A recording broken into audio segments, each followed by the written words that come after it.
Bonjour et bienvenue dans cette nouvelle vidéo, configuration d'un point d'accès Wi-Fi.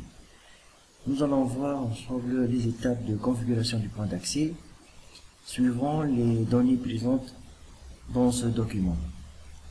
Donc la première étape est de vérifier les paramètres du point d'accès présents sur la face arrière du point d'accès. Donc la configuration est la suivante: l'adresse IP 192.168.0.1 avec le masque de ce réseau 255.255.255.0. Le login et le mot de passe, les paramètres d'accès et admin. Pour connecter notre PC au point d'accès Wi-Fi, il faut changer la configuration de la carte réseau du PC pour avoir le même sous-réseau. Donc on va utiliser l'adresse 192.168.0.10 avec le masque de ce réseau 255.255.255.0. La dernière étape, on branche le point d'accès au PC par un câble réseau. Je reviens maintenant à la configuration demandée pour le point d'accès. Donc le nom du point d'accès Wi-Fi, c'est Wi-Fi Labo. La clé de sécurité, on va choisir WPA2 Mixed. Pour le canal, on va utiliser le canal numéro 11. Le mot de passe Wi-Fi AA majuscule BB 1, 2, 3, 4. Il faut utiliser 8 caractères minimum. On va faire la configuration du point d'accès Wi-Fi de telle sorte on va autoriser l'accès au PC de bureau utilisé et on va filtrer l'adresse MAC d'un appareil mobile, d'un téléphone ou un smartphone mobile. Le débit demandé pour le point d'accès c'est 54 mégabits par seconde. Le nombre d'utilisateurs à se connecter au réseau Wi-Fi, 15 utilisateurs au maximum. Donc après la configuration du point d'accès, on va enregistrer notre configuration sous le nom myconfig. Et puis la dernière étape, donc on va tester la continuité de l'ordinateur Wi-Fi avec une autre machine. Pour changer les paramètres de la carte réseau, donc on va aller ouvrir les paramètres réseau et Internet. Ethernet, modifier les options de l'opérateur, Ethernet, protocole TCP/IP version 4, utiliser l'adresse IP suivante. Donc on va mettre l'adresse IP dans 192.168.0.10 avec le masque par défaut 255.255.255.0. Ok, je valide la configuration de l'adresse IP. Et puis, on va aller au navigateur et on va taper l'adresse IP du point d'accès, donc 192.168.0.1.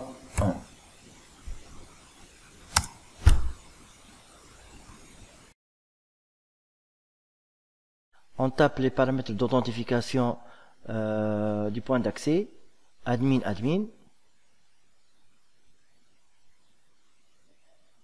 Je valide par OK. Ici l'interface de configuration du point d'accès. Donc on va ajouter le nom du point d'accès Wi-Fi Labo. Je copie le nom et dans l'onglet Wireless, je change le nom par défaut par Wi-Fi Labo. Maintenant on va modifier le mode du point d'accès Wi-Fi. Donc on va utiliser le mode I30802.11 BGN puisque ce mode me permet un débit de 54 mégabits par seconde, ce qui est demandé dans l'énoncé du TP. Et puis le canal numéro 11. Donc si on revient sur les paramètres du point d'accès, les paramètres de configuration, donc je choisis le canal numéro 11 et le mode d'accès et 302.11 B, G et N. Je valide. Et voilà, la configuration est faite. Ensuite, on va configurer la clé de sécurité et le mot de passe AABB1234. Donc, sur l'interface de configuration, Wireless Security, on va choisir le mixed, le type de sécurité, le mode de sécurité Mixed WPA2 et on va choisir le mot de passe AABB1234. On valide. On va enregistrer. Voilà, maintenant la clé de sécurité est enregistrée. Maintenant, on va passer à l'étape suivante, le contrôle d'accès. On va vérifier les machines connectées. Donc ici, il n'y a pas d'utilisateur connecté sur le point d'accès Wi-Fi. On va configurer le filtrage MAC du point d'accès. Donc, soit on va permettre la connexion des machines avec les adresses MAC enregistrées ici.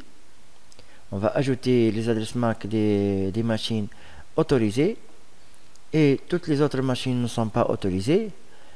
Soit on va filtrer et interdire la connexion au point d'accès, donc forbidden.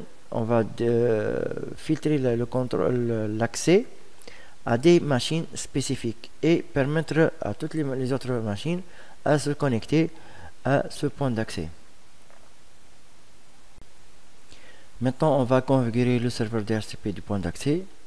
Donc, dans l'onglet Advanced, DHCP Server, on va voir que le DHCP, le serveur DHCP, il est activé et les mots de passe allant de la plage d'adressage affectée aux utilisateurs connectés au point d'accès entre 192.168.0.100 et 192.168.0.200. Donc ici on a 101 utilisateurs.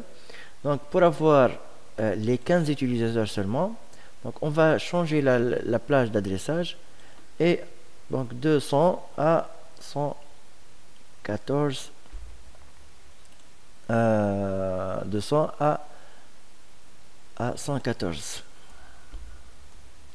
Donc ici on aura 15 utilisateurs, 15 adresses IP, donc 15 utilisateurs peuvent se connecter au point d'accès Wi-Fi.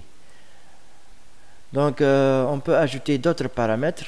Donc chaque utilisateur peut être connecté sur le point d'accès pendant une heure, pendant 2 heures, pendant 2 jours. Donc la durée de connexion de chaque utilisateur sur le point d'accès, sur notre point d'accès.